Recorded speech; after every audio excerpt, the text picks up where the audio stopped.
They say that behind every great fortune lies a great crime. But sometimes it's not a crime. Sometimes it's just a crack. A tiny, almost invisible fissure in a facade so polished, so dazzling, it blinds everyone who looks. And then one day, that crack splinters and the whole damn thing comes crashing down. Serafina Sterling lived in such a gilded cage, though she wouldn't have called it that. Not at first. To the outside world, Serafina had it all. And who could argue? Her life was a meticulously crafted masterpiece of a billionaire lifestyle. The Sterling estate in Starhaven, Callista, a sprawling titan of architecture named Ethelgard, wasn't just a house, it was a declaration. Ivory stone gleaming under an ever-benevolent sun, gardens that whispered forgotten Elizabethan sonnets, and rooms so vast they seemed to swallow sound, light, and sometimes even will. Her husband, Alistair Sterling, God Alistair. A name that commanded boardrooms and made markets tremble. He was a force of nature, a whirlwind of ambition and devastating charm, with a Midas touch that turned everything, including their union, into perceived gold. Their wedding on the Cerulean coast was the stuff of legends, splashed across global tabloids, hailed as the definitive societal event of the decade.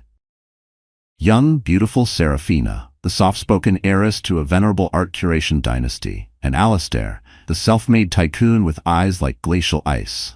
A perfect marriage illusion, wasn't it? Or was it? From that sun-drenched ceremony onwards, Serafina learned a vital, unspoken rule of the ultra-rich. Masks weren't just accessories, they were essential. Survival gear. For years, Ethelgard served as the glittering epicenter of high society, a stage for endless galas where champagne flowed like water and laughter, just a little too bright, echoed off Renaissance tapestries and hypermodernist sculptures. The grand foyer, with its marble floors imported from a forgotten quarry near Coralia, sparkled under a colossal crystal chandelier Alistair had acquired his term from a crumbling Venetian palazzo. Serafina remembered choosing it, a rare moment Alistair had actually solicited her opinion. Or had he just been testing her taste? The memory was hazy. So many memories were. Long, silent hallways, lined with antique suits of armor that felt more alive than some of the guests, seemed to hum with the unspoken secrets of an opulent yet profoundly hollow existence. Sometimes, late at night, when the last of the sycophants had departed and the house fell into its cathedral-like hush, Serafina would wander those corridors. She often felt like a ghost in her own home, a beautifully dressed spectator. Every detail, from the thread count of the sheets to the curated guest lists, was orchestrated by Alistair's formidable team. His design, his control. It was exhausting. Still, she clung to the belief that there was genuine affection. Or at least the potential for it. There had to be, right? They shared whispered jokes during those interminable charity dinners prepared by chefs whose names were spoken in hushed, reverent tones. And sometimes, just sometimes, they'd escape, sneaking off to a raucous, neon-lit diner in downtown Zenith City for greasy burgers and a slice of what Alistair called authentic peasant life. Those were the moments she treasured, the moments she replayed in her mind, searching for proof. Proof of what, exactly? That she wasn't just another acquisition? Alistair had his flaws, of course, monumental ones. But Serafina, raised in a family where appearances were everything and emotions were inconvenient, had been taught to accept them. Tolerance, her mother had called it, a faint, knowing smile playing on her lips. Her own parents had an arrangement, a glittering, frigid contract of a relationship that kept them bound together by shared assets and silent resentments. Serafina had always yearned for something more. Something real, not this elaborate, beautiful lie. She craved genuine connection, the kind you read about in dog-eared novels. Nights spent tangled in sheets, not for show, but for the sheer joy of closeness, talking about nothing and everything. Spontaneous weekend trips that didn't involve offshore accounts or hostile takeovers. And eventually, a family, a real family, bound by love, not by legacy. Then came the news, a fragile, fluttering hope.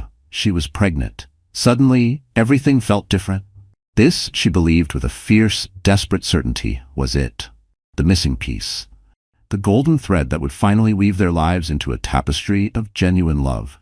Not just a display of shattered dreams artfully arranged. It felt like a promise, a sunrise after a long, dark night. Surely, this baby would change Alistair. The subtle, chilling rifts between them, the unspoken tensions that hung in the air like expensive, stale perfume? They would vanish, wouldn't they? The moment Alistair realized he was going to be a father, truly a father, he'd see, he'd understand. The man who built empires would finally build a home. With her. Oh, how naive that pregnancy hope now seemed. How heartbreakingly vulnerable she had allowed herself to be. Because in the world of carefully constructed illusions, the truth, when it finally claws its way out, is never gentle. It's a wrecking ball. And the hidden secret Alistair harbored, the one lurking just beneath the polished veneer of their perfect life, was about to be unleashed. The air in Athelgard was growing colder, the shadows in those long hallways deepening, whispering of an impending storm. Serafina, adrift in her sea of hopeful anticipation, felt a prickle of unease, a discordant note in the symphony of her carefully managed bliss. Something was wrong, terribly wrong. But what? And how could a single, unexpected tremor bring an entire world, built on a bedrock of wealth and power, to the brink of utter devastation? She was about to find out. And nothing, absolutely nothing, would ever be the same. That cold, coiling dread Serafina had felt, it didn't just whisper, it began to scream. And the universe, with its twisted sense of irony, chose the most mundane of mornings to unleash the devastation. It wasn't a dramatic, rain-lashed night. No, the sun was shining, birds were probably chirping some infuriatingly cheerful tune outside the vast mullioned windows of Athelgard. Another Tuesday. Or was it Wednesday? The days had a way of blurring into a seamless, luxurious haze. Her personal assistant, a prim and efficient woman named Miss Albright, Alistair's choice, of course, had brought in the morning's correspondence on a silver tray, just as she always did. Bills, invitations to yet another soulless gala, glossy brochures for investments. Serafina pretended to understand. And then there it was. A single piece of paper. That's all it took for a billionaire's meticulously constructed empire of deceit to shatter before his pregnant wife's eyes. The envelope was crisp, expensive vellum, addressed to Mr. Alistair Sterling. Nothing unusual there. But the return address, a private clinic in Port City. Not one of Alistair's known discreet healthcare providers, all conveniently located in Zenith City or within the exclusive medical enclaves of Starhaven. Port City? Why Port City? A tiny alarm bell, initially dismissed as pregnancy-induced paranoia, began to clang with deafening insistence. Her hands, usually so steady when appraising a priceless artifact or navigating a treacherous social event, trembled as she slid it open with a mother-of-pearl letter opener.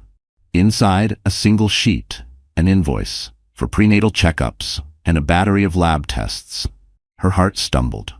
This had to be a mistake, some ghastly administrative error. But the tests, they weren't in her name. The world didn't just tilt, it cartwheeled. Nausea, far more potent than any morning sickness she'd endured, clawed at her throat. There, in cold impersonal type, patient name Zara Dubois, and a due date. A due date chillingly close to her own. The father's name, printed with stark, undeniable clarity on the official records.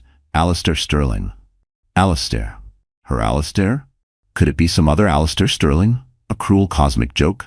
But the address listed for him, it was the penthouse he kept in Port City, the one he used for those urgent, can't-be-missed business trips. The ones that always left him smelling faintly of a perfume that wasn't hers. The infidelity discovery wasn't a slow burn, it was an explosion, a detonation that ripped through the very foundations of her existence. Shattering betrayal. Those weren't just words anymore, they were shards of glass in her soul. Her breath hitched, her vision blurred. Zara Dubois. The name meant nothing, and everything. She could hear Miss Albright's polite cough from the doorway. "Is everything all right, Mrs. Sterling?" Serafina forced a smile, a grotesque rictus that felt like it might crack her face. "Perfectly fine, Miss Albright, just a billing query. I'll handle it." She tucked the damning paper away, her fingers icy. "Please, I need to make a call. Alone." The moment the door clicked shut, she was pacing the length of her gilded cage, the plush Aubusson carpet muffling her frantic steps. Phone in hand, her first instinct to call him, to scream, to demand. But what was the point? The evidence was irrefutable. The man she loved, the father of her unborn child, was also the father of another unborn child, with another woman. The sheer brazen duplicity of it was staggering. How many lies had he told? How many secrets were still buried beneath the surface of their perfect life? She sank onto a chaise lounge, one hand protectively cradling her belly, the other clutching the poisonous truth. For the sake of her baby, their baby, she had to be calm. Or try to be. How do you stay calm when your world has just been nuked? She remembered all those late nights he'd come home, smelling of expensive scotch and an exhaustion that wasn't just from business. The sudden weekend trips for emergency negotiations. God, she'd believed him. Willfully, stupidly believed him. Because that was her role, wasn't it? The supportive, trusting wife. The fool. Now every shared memory felt tainted, every loving gesture a calculated lie. Her heart, that stubborn, hopeful muscle, felt like it was being squeezed in a vice. Each beat an agonizing throb. Finally, with a resolve she didn't know she possessed, she dialed his private number. The line crackled. He was probably on his jet, flitting between continents, between lives.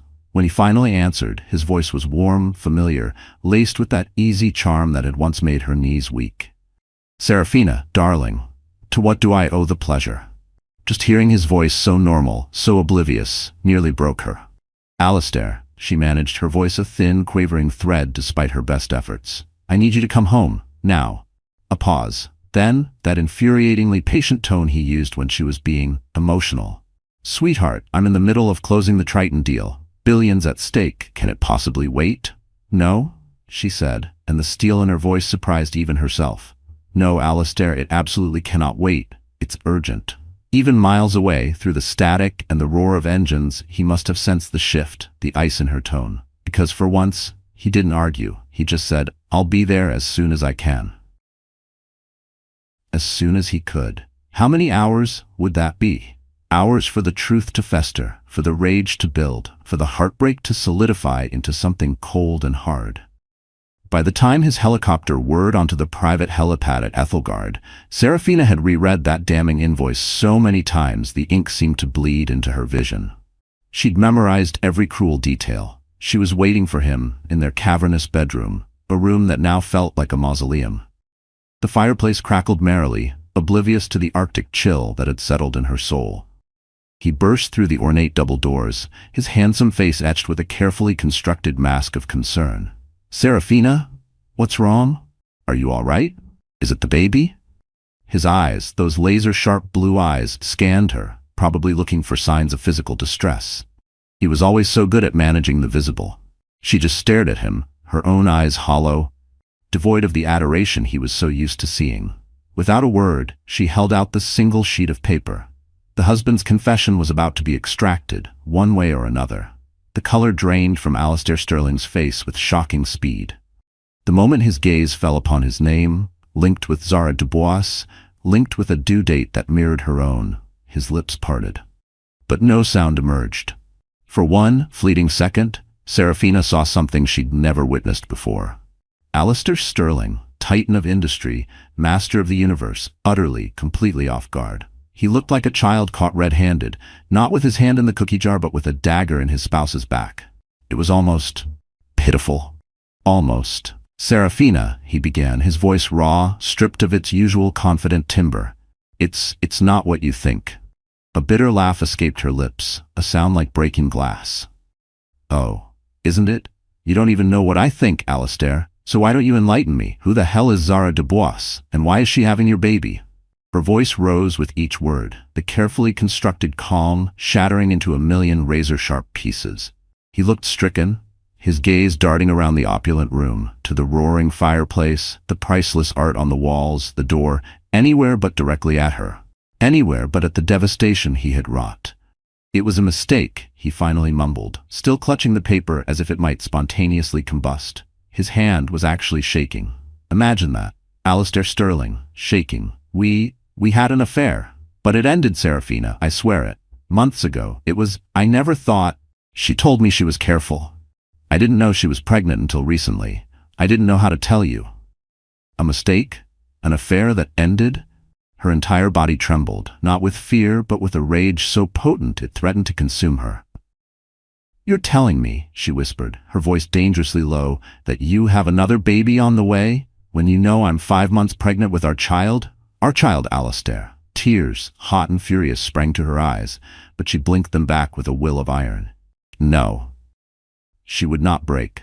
Not in front of him. She had to maintain some shred of dignity, if only for the tiny, innocent life growing inside her, a life now irrevocably tainted by his betrayal.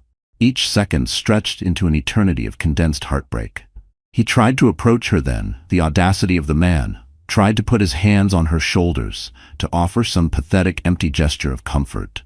"Serafina, I am so sorry," he whispered, his voice hoarse. "I was stupid. It meant nothing. Zara, I was lonely." "Lonely?" She pushed him away, a surprising strength surging through her. "Lonely?" she seethed, the word dripping with contempt. "You have me, your wife, your pregnant wife. And if you were so damn lonely, Alistair, you could have talked to me. You could have tried. Instead, you sneaked around behind my back like a common cheat. You destroyed everything. Everything we built. Everything I believed in."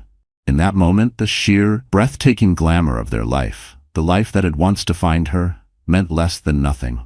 The marble floors, the crystal chandeliers, the lavish dinners, the private jets. All of it was hollow, meaningless, a grotesque parody in the face of such a monumental, soul-crushing betrayal. Serafina felt the very foundations of her world crack, irreparably. This wasn't just an infidelity discovery.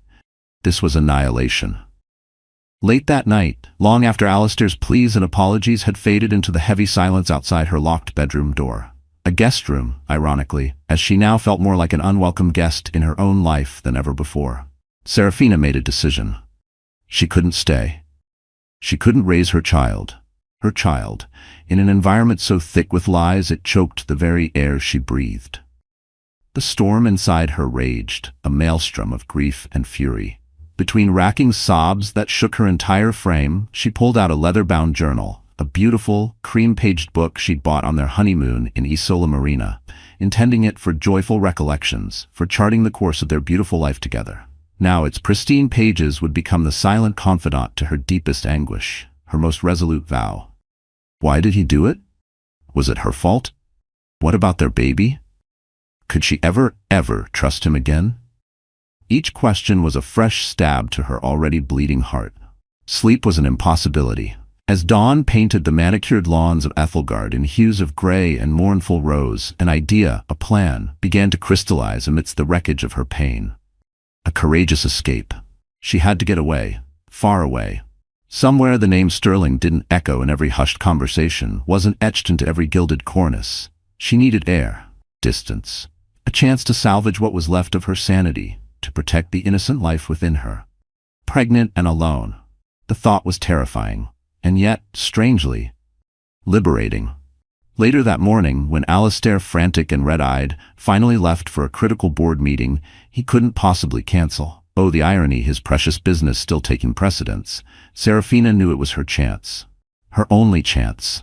With hands that still trembled, but with a core of newfound steel, she penned the farewell letter.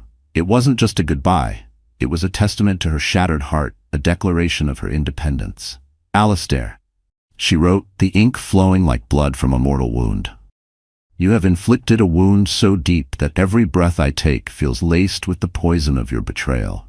Perhaps I was naive to trust so completely, to believe in the fairy tale you so expertly crafted. I loved you. I believed in us. Now I see only the cruelty, the hollowness beneath the glitter. You've broken us, Alistair, in ways that apologies, or even your vast fortune, can never mend. I am leaving. I don't know when, or if I'll ever return. Our child, my child, deserves better than the toxic environment you've created. Maybe in time, I'll find it in me to forgive. But as of now, the very sight of you is a torment. Don't look for me. You won't find me. By the time you read this, I'll be gone." She signed her name, Serafina. Not Mrs. Sterling, just Serafina. A woman reborn in the crucible of his deceit. She refused to let tears stain the crisp parchment. Once done, she sealed the note in a plain, unmarked envelope and left it on his massive, empty nightstand. Then, with a chilling efficiency that would have impressed even Alistair, she called a discreet car service, one he had no stake in, no knowledge of. She arranged to leave quietly from a little-used side entrance.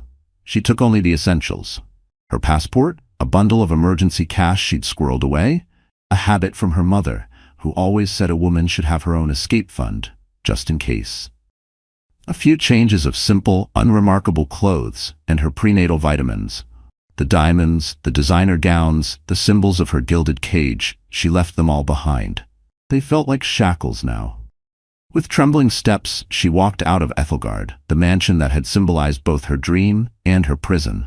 The staff, bless their discreet hearts, sensed her distress and kept their distance, their worried eyes following her silent departure. As the anonymous black SUV pulled away, Serafina allowed herself one last look. The life she was leaving behind wasn't the one she thought she'd had. It was a mirage, a beautiful, elaborate lie, now shattered by the devastating force of his deception. She had vanished without a trace, leaving behind only an echo and a letter. A letter that would soon detonate in Alistair Sterling's perfectly ordered world. The silence of the grand mansion, when he finally returned hours later, would be a deafening testament to his catastrophic mistake. He who believed he had everything would realize in one heart-stopping moment that he now had absolutely nothing of value. But where had Serafina gone? And how could a man who commanded empires, who moved markets with a whisper, even begin to find one pregnant woman his wife, so fiercely determined to disappear forever from his life? The hunt, he would soon learn, was on, and the stakes, higher than any deal he'd ever brokered. The hunt was indeed on. And Alistair Sterling, a man accustomed to bending the world to his will, a titan whose pronouncements could make or break fortunes, found himself utterly, terrifyingly impotent. The letter, Serafina's parting shot, lay on his vast empty bed like a shard of ice in his gut. Don't look for me, you won't find me. A challenge, a curse. He'd mobilized everything. His global security apparatus, an army of discreet and astronomically expensive fixers, even leaning on contacts in governmental agencies that officially didn't exist. He poured through credit card transactions. Serafina had been smarter than that, using only the emergency cash her mother, Leonora, had insisted she always keep. Flight records were a blank. Bank withdrawals non-existent after that initial sum. Every lead turned into a cold, dead end. Days bled into weeks. The silence in Ethelgard was no longer just quiet. It was accusatory. A living entity that mocked his power. He'd pace the endless corridors, her scent, a faint whisper of jasmine and defiance, still clinging to the air in her abandoned rooms. He'd wake in the dead of night, drenched in a cold sweat, her name a raw wound on his lips. Guilt, an emotion he'd long considered a luxury for lesser men, now gnawed at him relentlessly. This was more than a failed merger or a stock plunge. This was the decimation of something he hadn't even realized he valued until it was gone. His child. Their child, lost to him. And Serafina, was she safe? Was she even alive? The thought was a fresh stab of agony. What if, in her despair, she? No, he couldn't go there. But the not knowing was a torture chamber of its own. She traded diamonds for anonymity, a mansion for a windswept cottage. But could Serafina truly escape the ghosts of her past, or her billionaire husband's relentless reach? Miles away, in the salty, fog-laced obscurity of Port Celeste, a tiny forgotten fishing village clinging precariously to the rugged coastline, about as far from the polished grandeur of Starhaven, Callista, as one could get while remaining on the same continent, Serafina Sterling was methodically erasing herself. Or rather, erasing the her Alistair had known, the woman she herself had almost forgotten existed beneath the layers of societal expectation and marital performance. This new life in hiding was stark, brutal even. The charmingly dilapidated cottage she rented under an assumed name, Anna Vance, from a kindly, inquisitive elderly widow named Mrs. Alara Vance, was a universe away from Ethelgard. Drafty windows rattled with every gust of wind from the tempestuous ocean. The plumbing groaned like a dying beast, and the nearest purveyor of haute couture was probably 3 states over. And yet there was a raw, untamed beauty to it all. Anonymity felt like a balm on her wounded soul, the constant drizzle and overcast skies a perfect mirror to her mood. For the first time in years, Serafina felt untethered. Frightened. Yes, overwhelmingly so at times, but also strangely, fiercely alive. Her resilience surprised even herself. This was the little-known fact about Serafina, the side Alistair, in his arrogant certainty, had never bothered to discover. Beneath the silken diamonds was a core of unyielding steel. A mother's protection, raw and primal, fueled her every move. She learned to budget, to haggle at the local fish market, to fix a leaky faucet with nothing but sheer determination and a prayer. She walked for miles along the deserted, pebble-strewn beaches, the wind whipping her hair, the rhythmic crash of the waves a counterpoint to the turmoil in her heart. The solitude was both a comfort and a torment. Some days, the silence of her tiny cottage was a peaceful haven. On others, it was a breeding ground for 1,000 anxieties. What if he found her? What if something happened to the baby? Could she really do this, pregnant and alone? She'd spend hours journaling, pouring her heartbreak, her rage, her confusion onto the pages of that Asola Marina notebook. Each kick from her unborn child was a reminder of what she was fighting for. Her strength grew with each passing day, a quiet, unshowy fortitude. Back in the glittering snake pit of Alistair's world, however, things were far from quiet. Zara Dubois, sensing a power vacuum and an opportunity, was not about to fade gracefully into the background. Oh no. Zara was a woman of ambition, a creature of sharp angles and even sharper instincts. With Serafina vanished without a trace, Zara began to escalate her mistress's demands. She wanted more than just a penthouse in Port City and a generous allowance. She wanted recognition. She wanted Alistair's name for her child, a secure position in his life, perhaps even the coveted role of the new Mrs. Sterling. Wouldn't that be a delicious scandal for the tabloids? She started calling Alistair incessantly, her voice a venomous cocktail of cloying sweetness and unveiled threats. She'd show up unannounced at the imposing Zenith City headquarters of Sterling Global, causing a delicious flurry of gossip among the already buzzing staff. To Alistair, already drowning in his fruitless search and mounting guilt, Zara's presence was a constant, unwelcome reminder of his catastrophic betrayal, a human embodiment of his folly. He tried to placate her with money. More money, always more money, hoping to keep her satisfied, to keep her quiet. He set up a colossal trust fund for her unborn child, paid for every conceivable prenatal appointment at the most exclusive clinics. But Zara wasn't content with just financial security. She craved his emotional involvement, his public acknowledgement.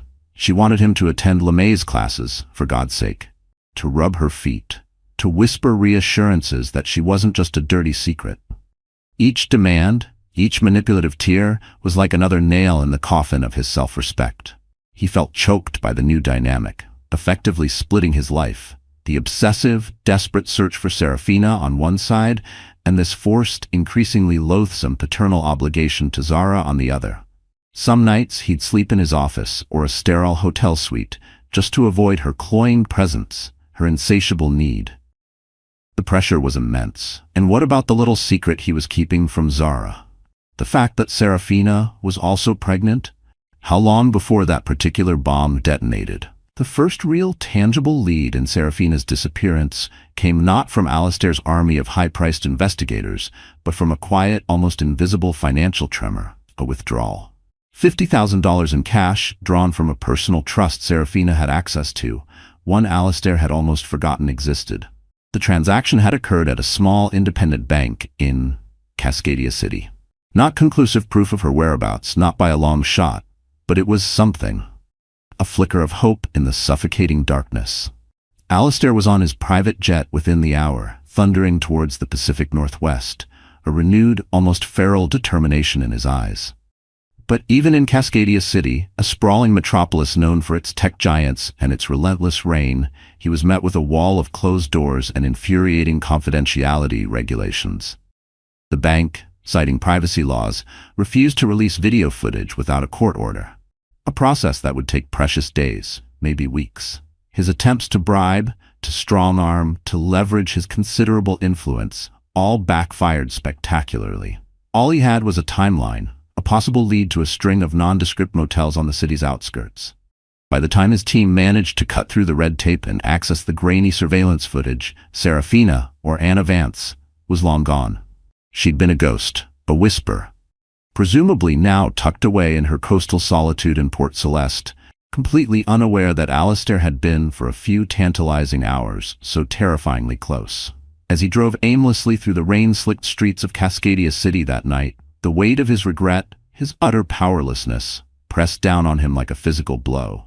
For years he'd prided himself on being a man who could fix anything, acquire anything, control anything. Money, power, influence. These were the tools of his trade. And now, none of them could retrieve the one person, the one thing he desperately, achingly needed.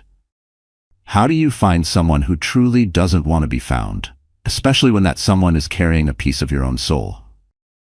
The months crawled by. Serafina entered her 7th month of pregnancy. Daily tasks, once effortless, now felt like monumental undertakings. But she persisted. Her quiet resilience a testament to her fierce maternal instinct.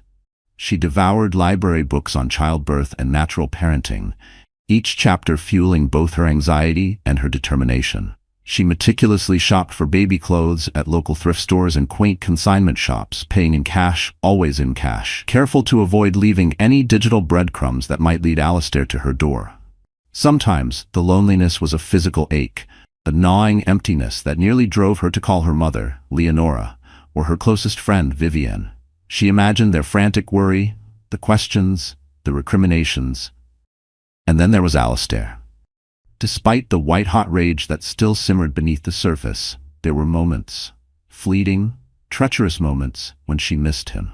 Missed the comforting weight of his arm around her, the sound of his laughter, however infrequent it had become, the illusion of an us she had once so desperately believed in. But each time her heart threatened to soften, the memory of his shattering betrayal, the cold, hard fact of Zara Dubois and another child, would rise up, a bulwark against any creeping sentimentality. She couldn't afford to forget. Not now. Not ever. One late afternoon, returning from a prenatal checkup with the kindly if slightly bewildered local physician, Dr. Silas Abernathy, she felt a sudden terrifying wave of dizziness. The world swam. She collapsed momentarily on the worn wooden steps of her cottage, her vision tunneling. Concerned neighbors, the ever-watchful Mrs. Vance among them, rushed to her aid, their worried faces a blur. An ambulance was called. At the small, slightly antiquated Port Celeste Community Hospital, she was diagnosed with severe dehydration and dangerously elevated blood pressure. Preeclampsia. The word hung in the sterile air, a death knell.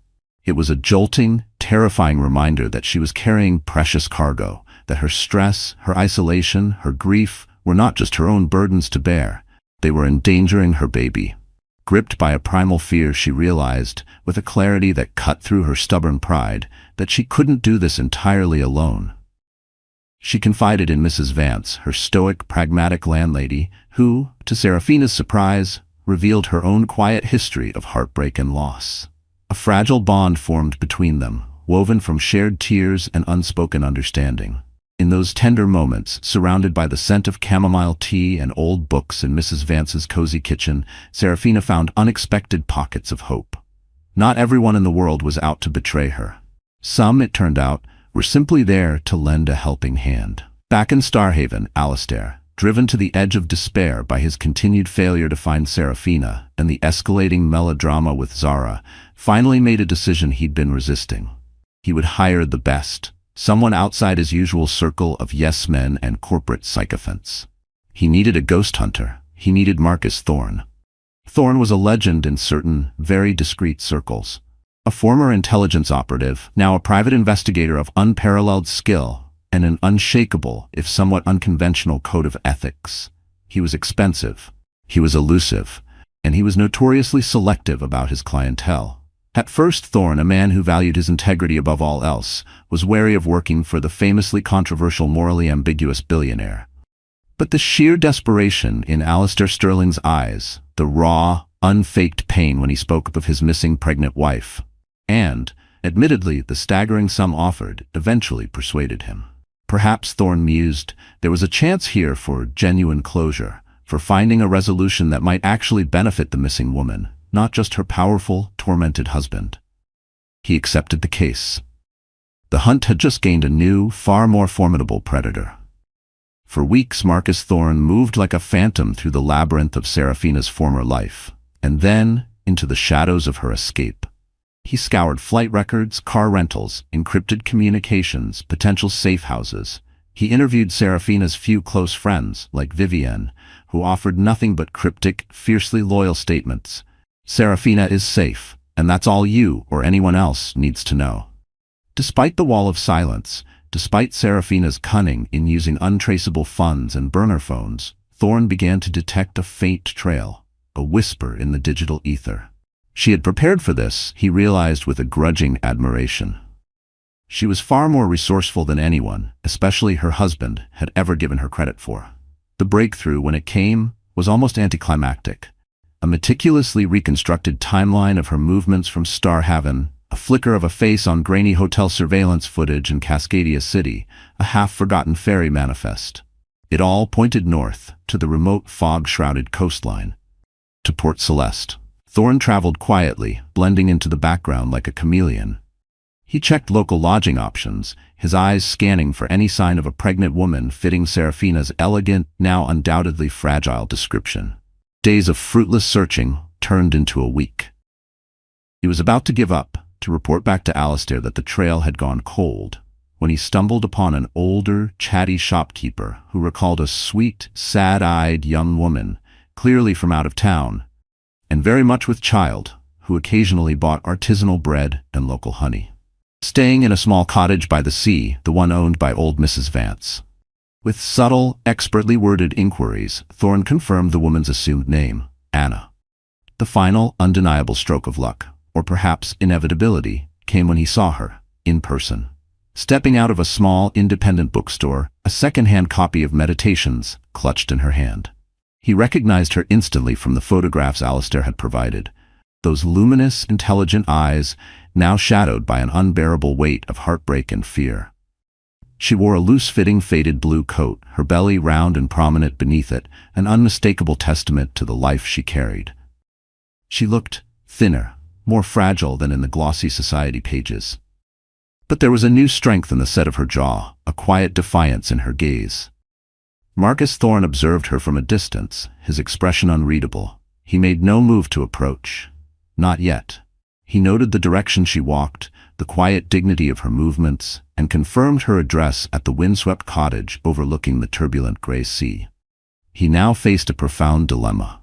His contractual obligation was to inform Alistair Sterling immediately. But his own principles, that stubborn, inconvenient moral compass that had so often complicated his life, urged a different course. Should he betray this woman's desperate bid for peace, or should he offer her something else? An option? He knocked on her cottage door later that evening as a wild coastal storm began to brew, the wind howling like a banshee. Serafina answered, her eyes widening in immediate instinctive fear at the sight of the tall, somber stranger silhouetted against the bruised twilight sky. Yes? He removed his hat, revealing a gaze that was surprisingly sympathetic. Mrs. Sterling? Or perhaps you prefer Anna Vance? He said, his voice quiet, devoid of menace. My name is Marcus Thorne. I'm a private investigator. I was hired by your husband. She tried to slam the door, her heart hammering against her ribs like a trapped bird. But Thorne, with a gentleness that belied his formidable presence, placed a hand on the weathered wood, stopping it. He doesn't know I'm here yet, Mrs. Sterling, he said softly, his eyes holding hers. He's desperate to find you, to know you're safe. But I wanted to speak with you first, to understand, to respect your wishes if possible. May I come in? Just to talk. I promise you, no tricks, no force. Serafina hesitated. Every instinct screamed at her to run, to hide, to deny. But there was something in Marcus Thorne's earnest tone, in the unexpected kindness in his weary eyes, that made her pause. Something that felt different. Not like Alistair, not like the world she had fled. Could this man, this hunter sent by her husband, actually be an unexpected ally? Or was this just another, more sophisticated form of deception?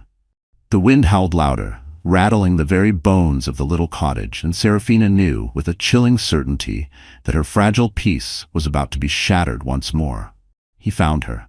The ghost Alistair had been chasing was real, vulnerable, and fiercely protective. But Marcus Thorne's next move, whatever it might be, would stun everyone. Would he drag her back to a life she'd fled, a life of gilded misery? Or would he, against all odds, become an unlikely guardian of her precious, hard-won secret? And what, in God's name, would Serafina choose when faced with this impossible, terrifying moral quandary, with the storm raging both outside and within her fugitive heart? The wind didn't just howl around Serafina's tiny cottage in Port Celeste. It clawed, a furious, tormented beast, mirroring the tempest in her own heart. Marcus Thorne stood on her doorstep, a somber silhouette against the bruised and angry sky, his presence an undeniable omen. Drag her back? Become a guardian? What insane choices were these? Could she trust this man, this shadow sent by Alistair? Did she even have the strength left to choose? He saw it in her eyes, didn't he? The flicker of defiance warring with abject terror. "Please," she'd whispered, her voice barely audible above the screaming wind. "Just don't." Not a plea for him to leave, but a plea for understanding, for a sliver of mercy in a world that had shown her so little. And Thorne, a man who'd navigated the darkest alleys of human deceit, saw not a billionaire's runaway wife, but a terrified mother-to-be, cornered and desperate. He'd given her his word, for now. He wouldn't call Alistair. Not yet. He'd report that she was alive, perhaps even coping. But he'd also made it clear in his quiet, unwavering way that Alistair Sterling was a relentless force. And Serafina knew, deep in her bones, that this fragile reprieve was just that. Fragile. Temporary. The ghosts of her past were patient. They would wait. How long did she really have? Days? Weeks? Before Alistair's relentless reach found her again? Weeks turned into a grim, anxious month. Serafina, now nearly 8 months into her harrowing solitary pregnancy, clung to her fragile peace in Port Celeste. Mrs. Alara Vance, her landlady with eyes that had seen too much of life's storms, became a quiet, sturdy anchor. She'd bring Serafina warm broth, hand-knitted baby booties, and stories of her own resilient life, never prying, always offering a comforting, unspoken solidarity. Serafina even started seeing a local counselor, Dr. Evelyn Reed, a woman with a calm voice and even calmer eyes, trying to untangle the knot of grief and rage that threatened to suffocate her. Trying to find a way to be whole again, not for herself, but for the tiny life that kicked and squirmed within her, a constant, precious reminder of what was at stake. Then, as if summoned by the very darkness of her deepest fears, the real storm hit Port Celeste. It wasn't just wind and rain, it was a biblical deluge, a furious assault of nature that mirrored the impending chaos in Serafina's life. And in the sterile silence of a hospital room, with death itself seeming to knock at the door, the raw, unvarnished truth of their shattered love would be laid bare. Could a new life, conceived in hope but now thrust into a maelstrom of betrayal and fear, possibly bridge the chasm between them? Or was it already irrevocably too late?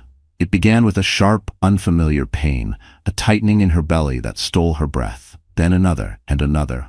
Her water broke, not in a gentle trickle, but in a sudden, terrifying gush.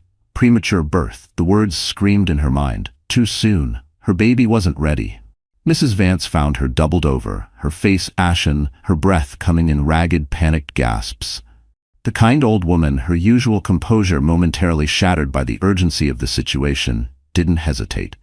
She called the local emergency services, her voice surprisingly firm above the roar of the storm. The ambulance ride to the small, under-equipped Port Celeste Community Hospital was a blur of flashing lights, screaming sirens, and agonizing pain. Each lurch of the vehicle sent fresh waves of agony through Serafina. She was alone, terrified. She clutched her belly, whispering frantic, incoherent pleas to a God she wasn't sure she still believed in. "Please, not my baby. Not like this." At the hospital, a harried-looking Dr. Abernathy, his face grim, delivered the devastating diagnosis: severe preeclampsia. Her blood pressure was skyrocketing. It was a life-threatening medical crisis for both mother and child. An emergency C-section was her only chance. Their only chance. The word emergency felt like a cruel understatement. This was a full-blown catastrophe. She was rushed into a small, stark operating room, the frantic beeping of monitors and the urgent, hushed voices of the medical staff, a terrifying symphony of impending doom. More supplies, more doctors, if they could even get them through the storm. She'd never felt so vulnerable, so utterly at the mercy of fate, of strangers.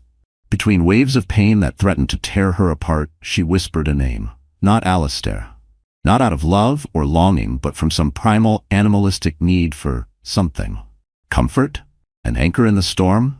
Or maybe just a curse on the man who had brought her to this terrifying precipice. Marcus Thorne, true to his complex nature, hadn't just disappeared after their conversation. He'd stayed in the shadows of Port Celeste, a silent, unseen observer. His promise to Serafina warring with his deeply ingrained sense of responsibility. He developed a grudging respect for her quiet strength, her determination. When word of her medical crisis reached him, small towns have a way of transmitting news faster than any encrypted satellite link, He knew his carefully constructed ethical tightrope was about to snap. This wasn't about Alistair Sterling's possessiveness anymore. This was about life and death. Serafina's life, her baby's life. Her chances in this tiny, storm-battered hospital were slim. Alistair, for all his monumental flaws, had resources. Access to the best medical care money could buy. Could Thorne live with himself if he let Serafina and her child die out of a misplaced loyalty to a promise made under duress? The moral decision when it came was swift, brutal, and absolute. He broke his promise. He had to. He pulled out his satellite phone, the one that always worked, even in the teeth of a hurricane, and dialed the private number for Alistair Sterling. The connection crackled, the storm outside Thorne's own window a pale imitation of the one raging around Serafina. "Sterling," Alistair's voice barked, impatient, already frayed from weeks of fruitless searching and Zara's relentless pressure. "It's Thorne," Marcus said, his voice flat, devoid of emotion. "Serafina's in trouble. Port Celeste Community Hospital. She's critical. Premature labor, complications. They're taking her into surgery now." He didn't add she might die. He didn't need to. The stark facts were damning enough. Alistair Sterling's world, already fractured, imploded. Terror, cold and absolute, seized him. Serafina. Dying? His baby? He was on his private jet before Thorne had even disconnected, barking orders, his usual icy composure shattered into a million jagged pieces. It was a desperate journey. A race against time, the engines of his Gulfstream screaming through the turbulent night sky, each minute an eternity. Had he come too late? Was this his punishment? To lose everything, to be confronted with the ultimate consequence of his deceit in the most brutal way imaginable. The shattering regret was a physical force, crushing the air from his lungs.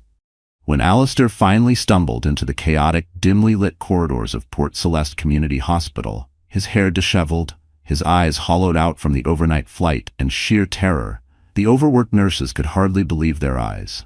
This was Alistair Sterling? The Alistair Sterling, here in their humble, struggling facility? He found Marcus Thorne in the small, grim waiting room, pacing like a caged animal. "She's still in surgery," Thorne informed him, his voice low. "It's bad. The baby, they got the baby out? A boy. He's in what passes for their NICU. Premature, but stable, for now." For a moment, the sheer, unadulterated gravity of fatherhood thundered through Alistair's veins, a terrifying, exhilarating shock. A son. His son.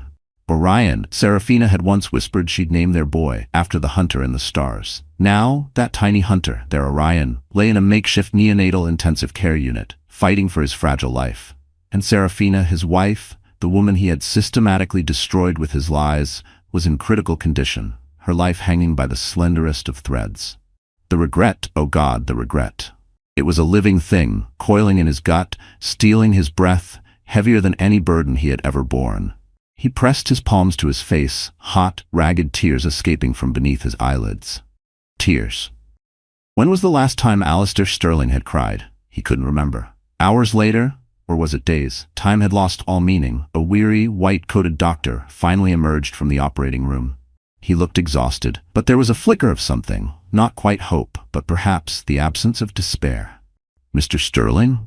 The doctor's voice was gentle but firm. "Your wife, Serafina, she's in recovery.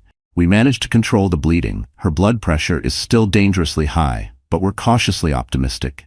She's not out of the woods yet, not by a long shot, but she's stable. For now." Relief, so potent it buckled his knees, flooded Alistair, though the serpent of guilt still coiled, tight and poisonous in his heart. He nodded, fresh tears blurring his vision. He couldn't speak. What was there to say? The doctor offered a hesitant, exhausted smile. "She'll likely be unconscious for some time. Would you like to see your son? In the NICU?" Shaking with a volatile cocktail of adrenaline, fear, and a bewildering, nascent love, Alistair followed the doctor down a short, sterile corridor. Through the glass panel of a small, isolated room, he saw it. A tiny, transparent incubator. And within it, an impossibly small, fragile form. Orion. His son.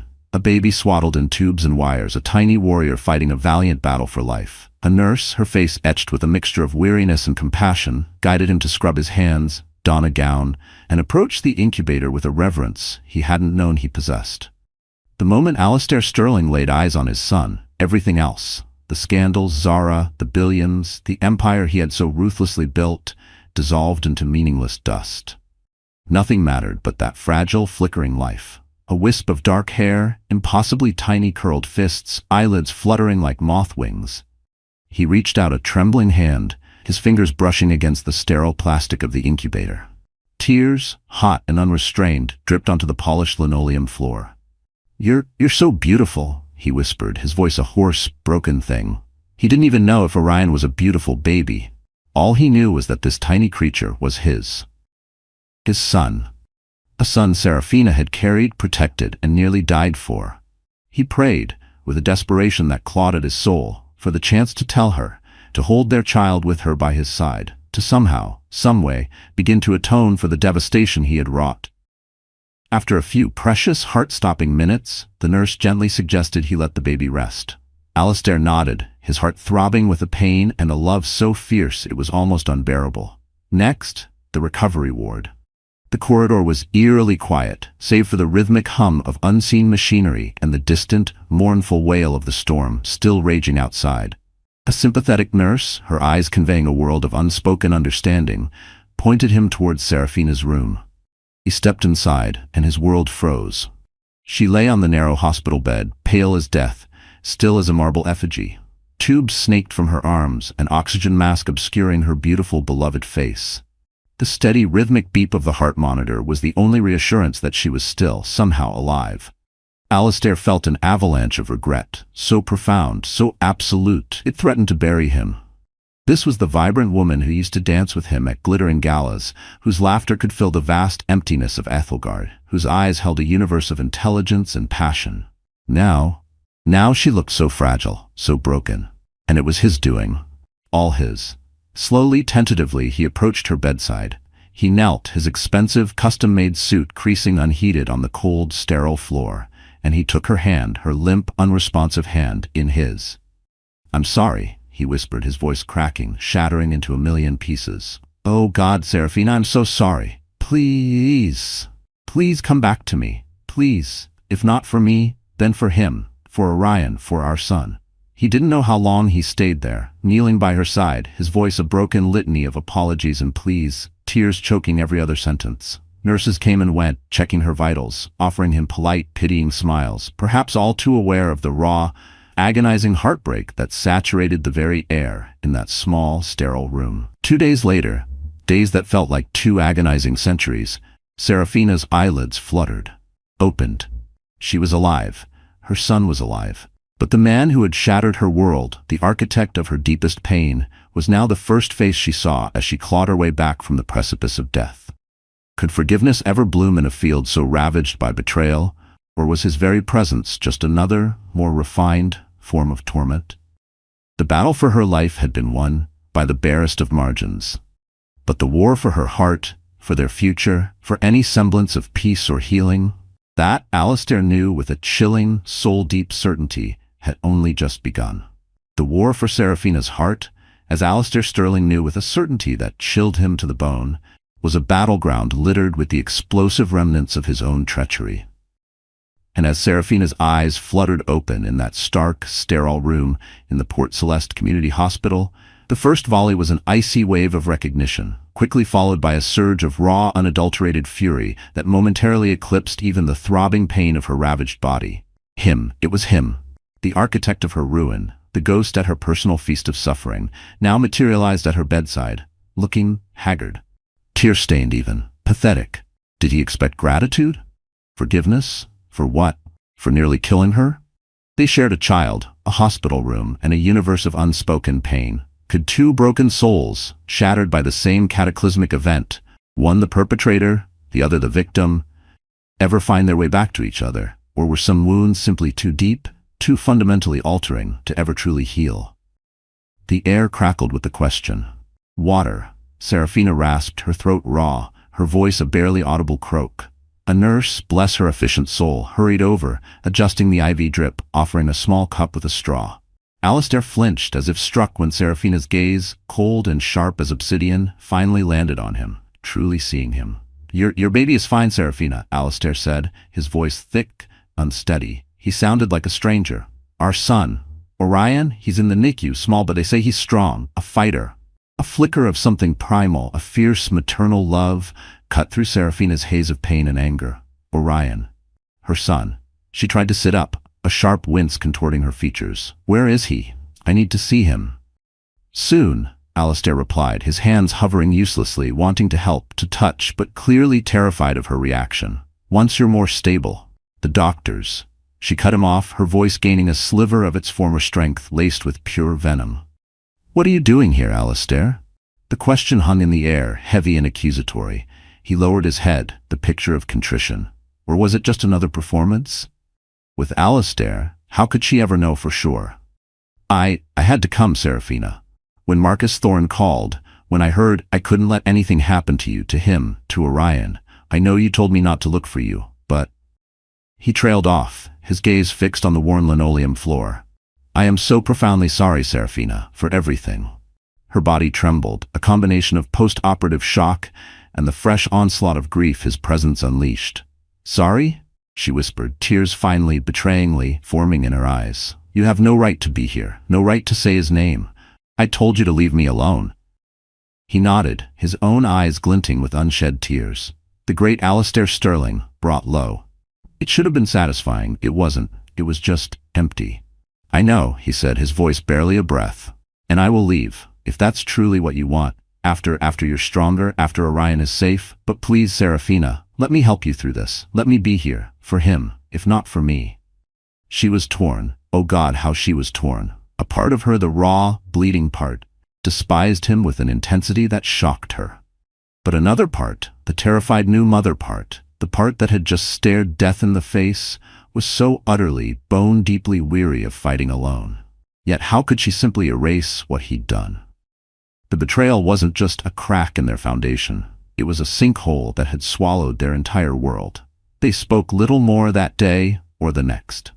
The doctors, bless their professional detachment, focused on Serafina's precarious recovery, on stabilizing her blood pressure, on managing her pain. Alistair, to her silent astonishment, didn't leave. He slept in a hard, uncomfortable visitor's chair outside her room, a rumpled, unshaven sentinel. He spoke only when spoken to, his voice quiet, his usual arrogance seemingly gone. Replaced by what? Guilt? Remorse? Or just a new, more subtle form of manipulation? She couldn't tell, and honestly she didn't have the strength to care. Over the next week, as Serafina slowly, painstakingly, began to regain some semblance of her physical strength, a fragile, unspoken truce settled between them. It had to. Orion needed them, both of them.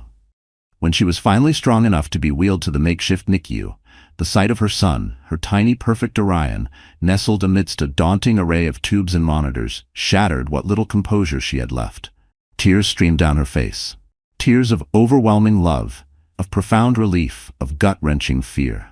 She reached a trembling hand into the incubator, her fingers gently stroking his impossibly small hand, marveling at the miniature perfection of his fingernails. Alistair stood beside her, silent, almost reverent, his presence a strange mixture of comfort and torment. When Orion's tiny fingers instinctively curled around hers, a sob escaped Serafina, a sound so raw, so full of maternal love, it seemed to shake the very foundations of the sterile room. In that moment, a tiny, almost imperceptible bridge seemed to form over the chasm of their shared pain. A bridge built of shared awe and terror for this new life they had created. If you've ever felt that kind of love, that fierce, all-consuming devotion to a child, then you know what I mean. It changes everything, doesn't it? The days that followed were a blur of neonatal classes, hushed consultations with Dr. Abernathy, and hours spent beside Orion's incubator. They learned to change diapers so small they looked like dolls' clothes, to navigate the intimidating array of monitors, to hold their son skin to skin, a practice called kangaroo care that was supposed to help him thrive. In those moments, with Orion's fragile warmth against their chests, their bitter hostility would momentarily pause, replaced by a mutual, desperate devotion to this tiny human being who held both their hearts in his impossibly small fist. Serafina watched Alistair, really watched him. She saw the uncharacteristic tenderness in his touch, the raw vulnerability in his eyes as he whispered lullabies to their son, the way his usually commanding voice would tremble with unshed tears. This Alistair, this hesitant, heartbroken father, was a stranger to her. And yet, he was undeniably Orion's father. The child sparked something in both of them, a reminder of the love they had once shared, or at least the love she thought they had shared. But even in the midst of this fragile truce, the shadow of Zara Dubois and the other child Alistair had fathered loomed large and unspoken. Could she ever truly forget that? Could any woman? One quiet afternoon, as Orion slept peacefully in his incubator, Serafina finally summoned the courage to ask the question that had been poisoning her thoughts. "What about her?" she asked, her voice carefully neutral, her gaze fixed on her son. "What about Zara's baby?" Alistair flinched, the color draining from his face. He swallowed hard. I'm supporting her financially, Serafina. Of course, the child is innocent in all this." He paused, his voice thick with a shame that felt, for once, genuine. "But I'm not with her, not in any other way. She's about 7 months pregnant now. I realize I have responsibilities there, a lifetime of them, but I am not living with her. I don't want a relationship with her. My only concern right now is you and Orion." Serafina closed her eyes, a long, shuddering breath escaping her lips. "This is so complicated," she murmured, "so messy, so impossibly, heartbreakingly messy." He nodded, his shame a palpable thing in the small, sterile room. "I know. God, Serafina, I know. I wish I could change what I did. I wish I could go back. But I can't." He met her gaze then, his eyes raw with a pain that mirrored her own. "I don't expect you to forgive me. I don't deserve it. But I promise you, I will be here. For you. For him. For as long as you'll let me. If you'll let me." A husband's atonement. Were those just words? Or was this the beginning of something real? A few days later, a small miracle. Orion was cleared to move into a less critical section of the NICU. Each tiny milestone, a stable heart rate, a good feeding, a gram gained, felt like a monumental victory, a cause for quiet, tearful celebration. Despite the complexities, despite the raw, open wound of his betrayal, Serafina found herself leaning, however grudgingly, on Alistair's presence. She needed help. Physical help, yes, as her body slowly recovered from the trauma of the emergency C-section. But also, dare she admit it, emotional support. The tension between them still lingered, a raw, throbbing ache. But necessity, and their shared love for Orion, forced them into an uneasy, day-by-day co-parenting rhythm. It was a fragile truce built on sleepless nights and whispered anxieties.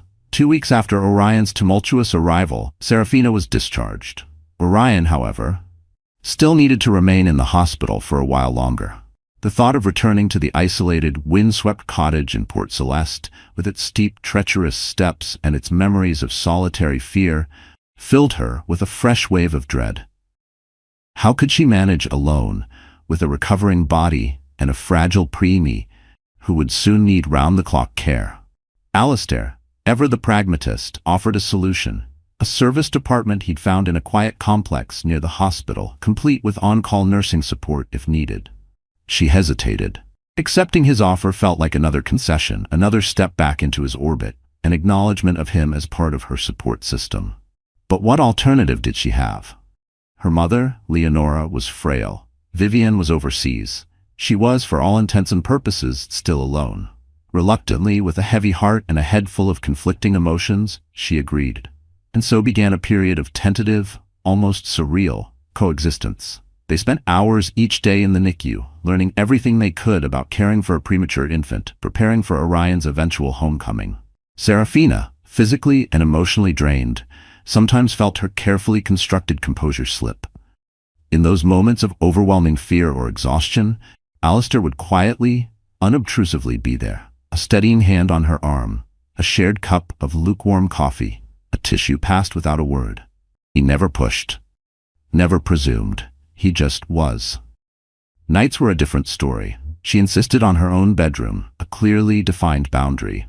He stayed in an adjoining suite, a silent, watchful presence. They were partners in parenthood, nothing more, or so she told herself. Yet beneath the surface of their carefully polite interactions, unspoken feelings, complex emotions, simmered like a dormant volcano. Healing, she was discovering, was not a linear process. It was messy, contradictory, and utterly exhausting. One evening, Serafina awoke from a vivid, terrifying nightmare, reliving the horrors of the emergency C-section, the feeling of her life slipping away. She couldn't breathe. her heart hammering against her ribs, convinced she was dying. She stumbled out of her room, gasping for air, and found Alistair in the small common area of their temporary apartment, hunched over his laptop, the glow of the screen illuminating the deep lines of exhaustion etched on his face. He sprang to his feet the moment he saw her, his eyes instantly alert, concerned. Without a word, he guided her to the sofa, handed her a glass of water, and placed a firm, reassuring hand on her shoulder.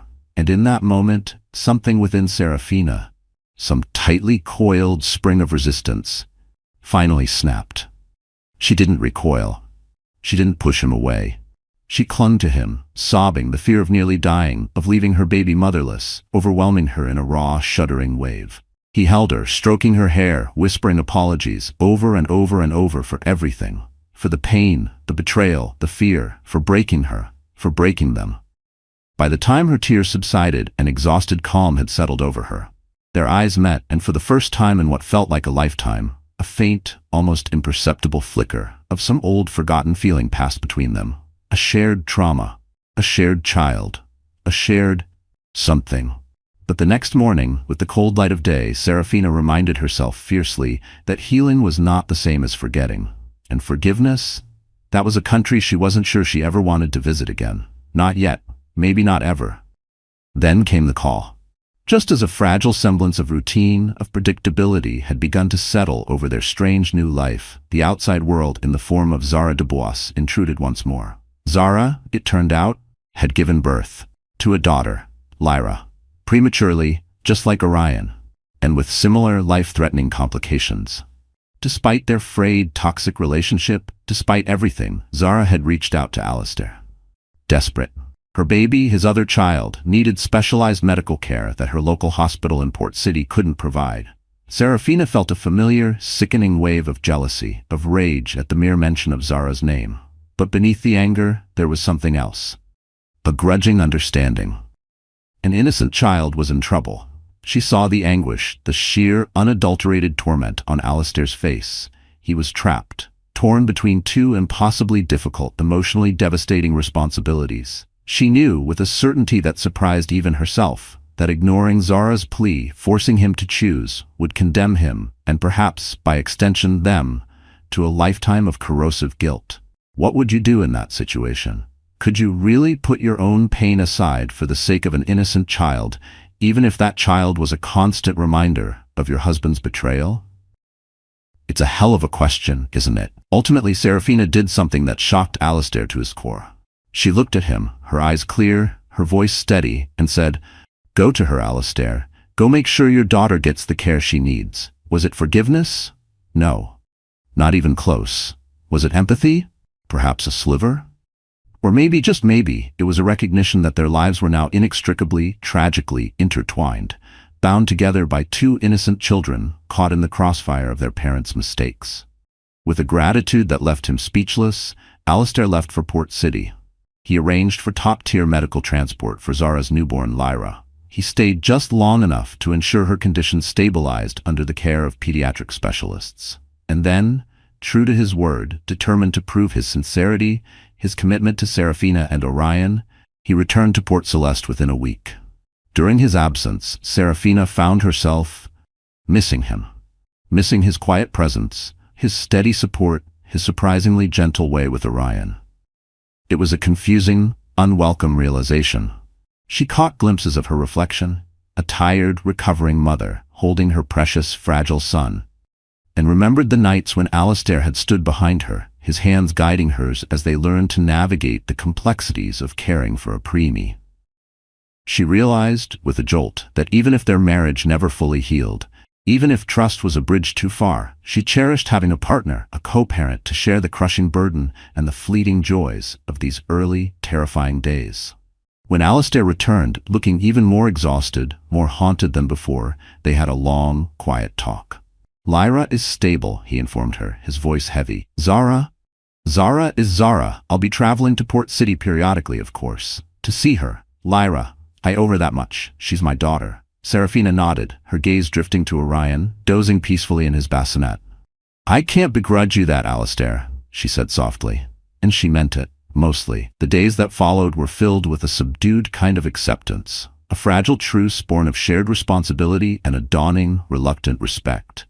They understood, perhaps for the first time, that their future was going to be messy, complicated, painful. But they also recognized that they were bound together, not just by the wreckage of their past, but by an undeniable, all-consuming love for their son. A love that, slowly, tentatively, began to overshadow the sharpest edges of their heartbreak. Alistair, to his credit, seemed to be undergoing a profound internal shift. He'd taken an indefinite leave of absence from Sterling Global, a move that had sent shockwaves through the financial world. The relentless pursuit of power and profit that had once defined him seemed to have dimmed, replaced by a quiet focus on Orion's health, on Serafina's recovery, and, to her surprise, on attending grueling, emotionally raw therapy sessions with Dr. Evelyn Reed, who had agreed to see them both individually and, eventually, together. It was in one of those early, agonizing joint therapy sessions that Serafina finally let go of some of her bottled-up rage. With trembling words, tears streaming down her face, she recounted every agonizing detail of her heartbreak, her humiliation, her fear. Alistair listened. He didn't interrupt. He didn't make excuses. He simply listened, his own face a mask of raw, unshielded pain, acknowledging each accusation with a quiet, devastating honesty. He spoke of his own monumental insecurities, his crippling fear of not being enough, of how he'd sought validation, however twisted, in the worst possible ways. It wasn't a justification, not even close, but for the first time Serafina began to see the flawed, broken human being behind the monstrous betrayal.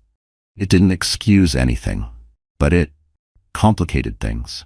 "I'm not sure I'll ever trust you again, Alistair," she confessed, her voice thick with unshed tears. "At least not the way I used to. That Serafina is gone." Alistair swallowed hard, his own eyes bright with a pain that mirrored hers. "I accept that," he whispered. "I know I have to earn back any measure of your trust, any measure of your respect. If it takes a lifetime, Serafina, so be it. I'm not going anywhere. Not unless you tell me to." She saw the change in him, the desperate sincerity that seemed for once unfeigned. But was it enough? Could a future, any kind of future, truly be built on the ashes of such a profound, soul-shattering betrayal? She took a shaky breath, a tentative step onto a path that was shrouded in mist and uncertainty. What would this new, terrifying, and strangely hopeful chapter hold for them, for their son, for the tattered remnants of their fractured family? And what about you? If you were in Serafina's shoes, faced with a husband so utterly broken and seemingly repentant, yet responsible for so much pain, could you ever find it in your heart to even consider giving him a second chance? Think about it. Seriously, the answer might surprise you. That leap of faith Serafina Sterling took, it wasn't into sunshine and rainbows. Oh no. It was a plunge into a murky, unpredictable abyss, with no guarantee of a soft landing. But what was the alternative? To remain suspended in the bitter paralysis of her pain, forever defined by Alistair's betrayal? To deny Orion a chance, however slim, at a family, however fractured? So she took that breath. She took that terrifying, uncertain step. And what unfolded wasn't a fairy tale magically restored, because fairy tales shatter, but what rises from those glittering, jagged shards can be something far more real, far more resilient. This wasn't the end of their story, not by a long shot. It was the brutal, messy, and unexpectedly tender beginning of a love they never knew was possible, a love forged in the very fires that had almost consumed them. The year that followed Orion's dramatic entry into the world was a slog. Let's be honest. There's no pretty way to dress up the painstaking, often excruciating process of rebuilding a marriage from a pile of smoking rubble. It was a daily exercise in navigating a minefield of triggers, of unspoken resentments, of fragile, newly laid trust that could be shattered by a careless word, a fleeting shadow of doubt. Co-parenting Orion became their immediate, undeniable focus. This tiny, demanding human was their shared mission, their fragile common ground. Alistair, to his credit, continued to astound her. The relentless, power-hungry tycoon who had once orchestrated global takeovers with chilling precision now approached changing a diaper or soothing a colicky baby with a humbling mixture of terror and fierce, awkward tenderness. He was present, not just physically, but emotionally.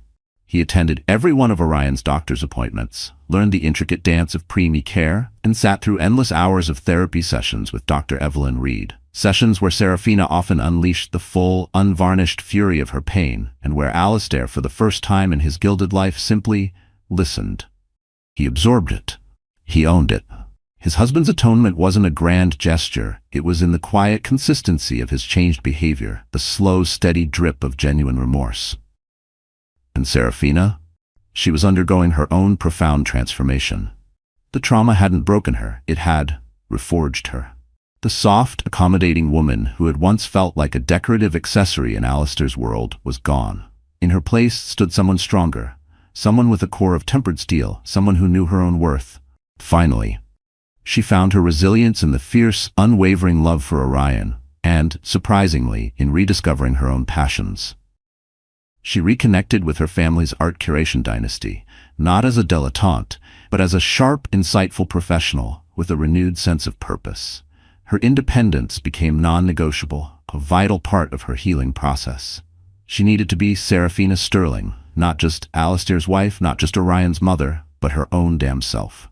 Then there was the matter of Lyra, Alistair's daughter with Zara Dubois. How do you even begin to navigate that? It was a constant, throbbing reminder of the shattering betrayal. Yet Alistair handled it with a newfound, almost painful transparency. He made regular, discreet trips to Port City to fulfill his financial and paternal responsibilities to Lyra. He never hid these visits from Serafina. He spoke of his daughter with a quiet sadness, a deep sense of obligation, but always with an unwavering reassurance that his commitment, his future, lay with Serafina and Orion. It wasn't easy. God, it wasn't easy.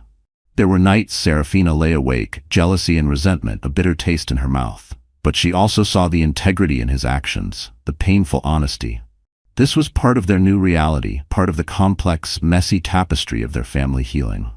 There were no easy answers, only difficult choices, made day by day. One of the biggest symbols of their old life, the opulent, echoing mausoleum that was Ethelgard, had to go. It was steeped in too many lies, too many ghosts. Selling it was like shedding a heavy, suffocating skin. In its place, they found something smaller.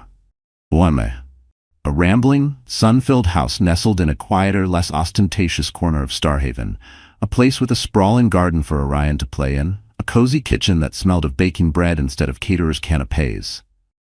They chose it together.